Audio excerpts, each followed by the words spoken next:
So let's talk about TravCon. This isn't like the normal content I put out on my channel because I'm going to tell a lot of stories in this video, and you'll see why. TravCon is so close to my heart. I love it so much, but I want to share what TravCon is, how I recommend you experiencing it, and just some of my personal experiences with TravCon. Before we start that, I'll start with disclosures first. I usually don't have anything to disclose, but I do want to say I am employed by TravCon. I'm actually one of their staff members. I help to run the conference. They in no way are paying me to make this video, ask me to make this video. They don't even know I'm making this. But I just want to put it out there in case you know I work for them and you're like, is this marketing? No, this is surely like just my personal experience with TravCon. And about me, my name's Julia. I'm a speech language pathologist. I've been a traveling speech language pathologist since 2010, and my first TravCon was in 2015. The only real regret I have about TravCon is that I didn't go sooner. And to get into this more, I kind of want to let you know where I was in 2015 when I went to TravCon. So this is obviously many years ago at the time of recording. Now it's 2023. So I was a traveler for years and years and years. And in 2014, I started the first Facebook group for traveling therapists. So if you can imagine, when I began traveling, there was no Instagram. There was barely Facebook. There wasn't TikTok. YouTube was something that I don't know, we thought it was like celebrities, kind of YouTube celebrities post on that. Like it wasn't a place like I ever thought I could share content. So for the first couple of years I was traveling, not only was I figuring out everything in the travel world literally by myself, but I felt alone, and I could really feel it in my soul. Like not only was I the only traveler at most of my assignments because I'm a speech therapist, but also I just felt like nobody understood me. And I was primarily a traveler on the East Coast at that time, where there's a lot less travelers in general. So I felt like everybody I was encountering always made me feel like my lifestyle was weird and different. And even at that time, I remember going to a therapist who, believe me, wasn't my therapist very long, who I was telling her how just disconnected I felt and how I just wanted to be close to other people who understood my lifestyle. And her response was, well, you should settle down. Nobody's gonna ever understand your lifestyle because basically more or less saying you're not normal, you're not carrying on a normal lifestyle. And that hit me, all these things hit me one thing after another, and I knew I had to go to TravCon. It was like this beacon of hope for me where I was like, that is where my people are. If anybody understands me, I can talk to, I can relate to them, it's gonna be there. And again, the internet was kind of more in its infantile state when it came to connecting travelers at that time. In 2014, I did start a group of traveling therapists, which at the time maybe had a couple hundred or 1,000 people in it. It grew to 15, 16,000 now. But at the time it was very small. And again, it wasn't so much people actually traveling at that time as people thinking about traveling. So anyway, I digress. I knew I was at this breaking point in 2015 and I had to connect with the travel community more so than I was at that time.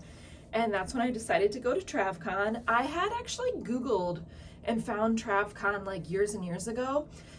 And the reason I never went was because I didn't think I was invited as a speech therapist. Now the branding is more much more inclusive, where it makes you feel like any discipline can go. But at the time, I remember their website specifically said it was open to nurses, physical therapists, and occupational therapists. And I don't think they did that purposely. I think they just listed people who'd come in the past. And but I remember, because I didn't see speech therapists on that list, I felt like I couldn't go. That wasn't the case at all. TravCon welcomes every traveling healthcare professional to come, however you identify. Now, they might not offer CEUs for your specific discipline, and just because I do work for TravCon, I know it's extremely challenging to actually offer CEUs to one group of professionals, let alone 10. And I think TravCon's maybe up to offering it for something like 12 or 18 different boards, maybe. I don't know. They have CEUs approved by a bunch of different boards, but whether or not their CEUs are approved by your board or not, they welcome you to come and engage in the learning and community that's at TravCon. So before I tell you more about like what TravCon is, I actually have to tell you like my experience just getting to my first TravCon. So my first TravCon, I was living in the East Coast. I had to fly through Detroit, and I was on this huge plane, had to been a couple hundred people on it.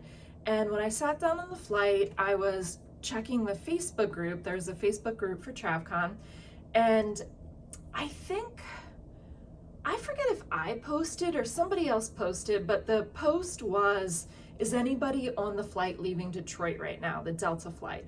Which I was. So I remember going back and forth and talking to this person being like, hey, I'm on the Delta flight. You on the Delta flight? Like, let's meet up. Let's share a cab once we land. As I'm doing all this, I like turn to my left and realize the person sitting next to me was the nurse I was talking to on Facebook, and her husband were on their way to TravCon, and we were all in the same row. It was like serendipitous. So immediately I kind of was like awkwardly looking at them like, is this you? And they're like, oh, that's you? And we started talking. We didn't talk the whole flight down there, but we deplaned. And they were like, you know, you need a ride to the hotel, which I was like, yes, I did. And they said their friends were coming to pick them up. They had been to TravCon last year, met some friends there, and the friends were coming to pick them up at the airport. So I got a ride back with the friends.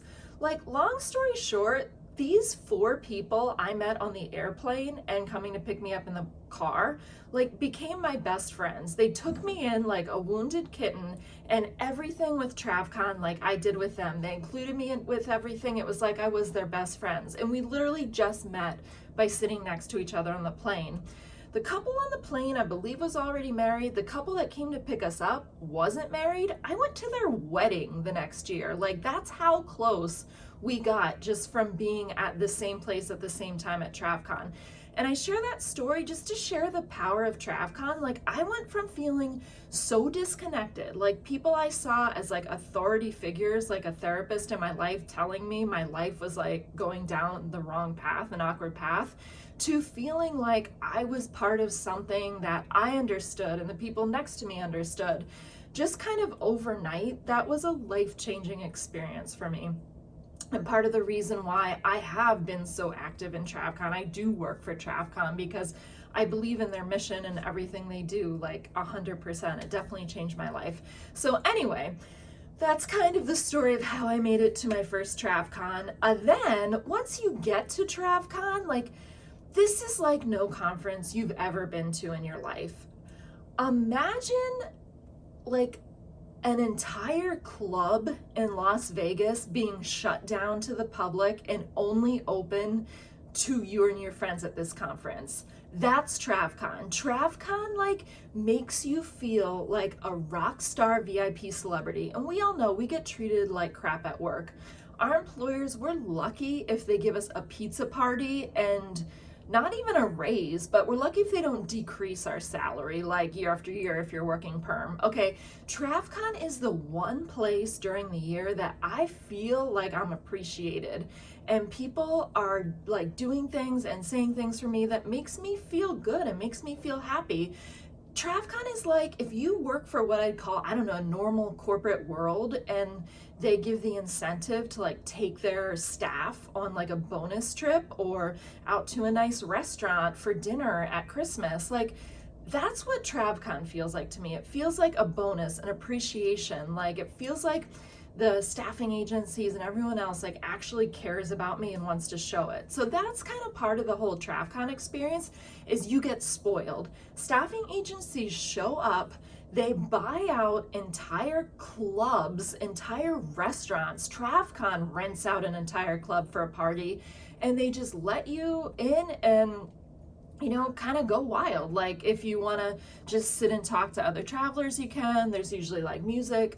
What the point I'm getting at is there's a lot of networking, a lot of fun, a lot of time to just sit back and relax and feel appreciated. That's a big part of TravCon. Also the friends. Another big part is the education. The education you get at TravCon is the best. Like when it comes to learning how to take travel assignments, navigate this world, you have Joseph Smith, the owner of Travel Tax, who doesn't give any public addresses. He speaks all day, every day for 2 days straight at TravCon. And he just doesn't talk about like tax homes and per diems and like doing your taxes. He talks about more in-depth stuff that you would never think to ask him, but it's like, oh, I didn't know I needed to know that. So he speaks for 2 days and you can check out any of his sessions. If you're a newbie, there's also a newbie boot camp where you can go to kind of the first day of the conference, where normally, like the exhibit hall isn't even open that day. It's kind of the pre-day of the conference. You can go to a newbie boot camp and basically learn all the basics of travel. And then during the actual conference itself, there's all sorts of sessions that apply to basically any level of traveler. So it's things like staying healthy on the road, navigating contracts, understanding negotiations, understanding bill rates, finding housing without getting scammed. So the actual education piece of TravCon is really good. And that's something that actually has improved a lot since my first TravCon. I'm not gonna lie, back in 2015 when I went for the first time, I like didn't really go to many, if any, sessions other than Joseph Smith's. They didn't sound that great to me, but over the years, like the sessions have gotten really, really, really good. So I really enjoy the educational piece at TravCon. I always go to sessions. I'm usually a speaker myself, but I really enjoy the education there. And they switch it up. They try to provide interesting topics and topics that any traveler could relate to. So not just nursing topics, not just like allied health or speech therapy topics, but things that everybody needs to know, like housing, health and fitness, saving for retirement, health insurance, all those things. Finally, I would say like the last kind of big component of TravCon, and this is definitely like last but not least, is the exhibit hall. So if you can picture any exhibit hall you've ever been to at a conference, the TravCon exhibit hall is like that, but like times a million. Exhibitors show up and curate these amazing spaces. Like they don't just bring a table and hand out pens. They bring a whole like VW bus or like photo booth or like a whole sofa where you can take Instagram photos, and they curate their space so you feel so comfortable and like you have so much fun in their space. They have games, they have giveaways, they have prizes. They have the best swag I've ever gotten at conferences. Like I've left with like free like Yetis, dry bags, I mean pens times a million, jackets, like sweatshirts, t-shirts. There's a lot of good swag. It's not always surface level swag. Sometimes, you know, you need to kind of hang around and talk a little more, but they'll like pull something out from under the table and it's like, oh crap, like that's some awesome swag. So they have the best swag, and it's a place where you can meet exhibitors. So exhibitors are anybody from like staffing agencies who want to recruit you for jobs to like housing websites like Furnish Finders there, Extended Stay America.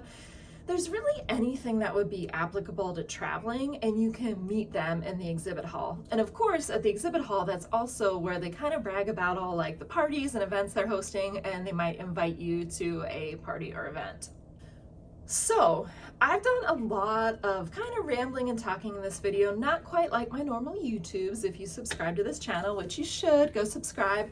But I will leave you with some tips for going to TravCon, because I know you're probably wondering like, okay, what should I know from my insider's perspective? What would I like to impart on you? Number one, God, there's so much, but okay. Number one, as much as you can, arrive early.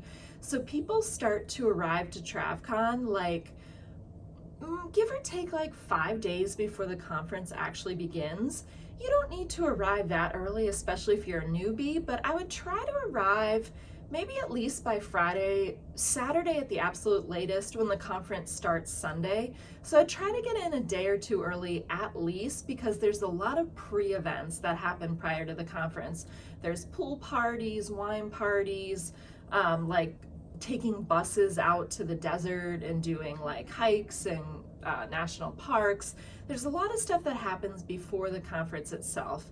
I normally arrive like Wednesday or Thursday before the conference. That's also because I'm doing work now, but I would say try to get in like Friday night, Saturday morning for the conference starting on Saturday if you're a total newbie, if not earlier. Next up, be prepared to walk a lot. You walk a lot at this conference. Dress comfortably, like make sure you're wearing comfortable shoes. Nobody there is gonna be dressed to the nines, especially at the conference itself. Like you don't have to wear heels, you don't have to wear dress clothes. Dress in what you feel comfortable in. To be honest, I'll be wearing something like this at the conference, like a comfy dress. Like I don't like wearing pants. So I'm not gonna be wearing like jeans or anything. I'll probably be wearing something like this. But dress in what you feel comfortable in. The attire is like business casual. Of course, like, there's always people who wear scrubs because that's what they feel comfortable in. There's people who might wear like leggings. Jeans are common. So dress in what you feel comfortable in. Know you're gonna walk a lot and you're definitely gonna want comfortable shoes. Also bring layers. There's a big discrepancy in temperature in the convention center because you basically have to set the temperature to one setting for the entire conference. So in one hand, you have the exhibit hall that's like packed with people who are talking and moving, and that kind of gets really hot really easily. But then there's these rooms where we watch the sessions where people are sitting, and that can feel ice cold because nobody's talking, nobody's moving. So bring layers. Try to bring, like if I'm wearing something like this, I would have a sweater with me in my bag. Also, definitely bring a water bottle. Or if you don't bring one, you'll definitely get one as swag somewhere at the conference. But bring a water bottle and know that the water in your room in Vegas, like the actual water that comes out of your faucet, tastes really funky. It's like a Vegas water thing. So I actually always go next door to CVS. CVS is right next to the hotels where the convention is. And I always like buy gallons of water to keep in my room because you want to stay really hydrated. You're going to be talking a lot. You're going to be up a lot. Even I'm a true introvert. Like I don't necessarily like going out, being in groups of people, but at TravCon, like I'm out. It's the one time of the year where I feel like I'm with my people. I could stay with these people all day, all night. Like I love being surrounded by travelers. So you're gonna be talking a lot, you're gonna be out a lot. So bring and drink a lot of water. And if you're driving in, bring gallons of water with you. Go to Costco and get a crate of water, bring it with you. If not, you can get water at CVS and have it on tap in your room. In the convention center, they do have water. They also have coffee, and they have awesome food that you can eat for breakfast and lunch during the day too. Last tip I'll give is to just go in with an open mind and openness to meet people. You can tell I feel like TravCon really changed my life. It made me feel more confident as a traveler, more secure in my life decisions. Like it just made me feel like I was a part of something and that people understood me and I had community. And I've grown with that year after year after year, as many people have. So just go in and have an open mind, try to connect with people and have fun. So I hope if you're thinking about coming to TravCon, this video has like helped you a little, kind of given you maybe the vibes of the conference. And let me know if you have any questions.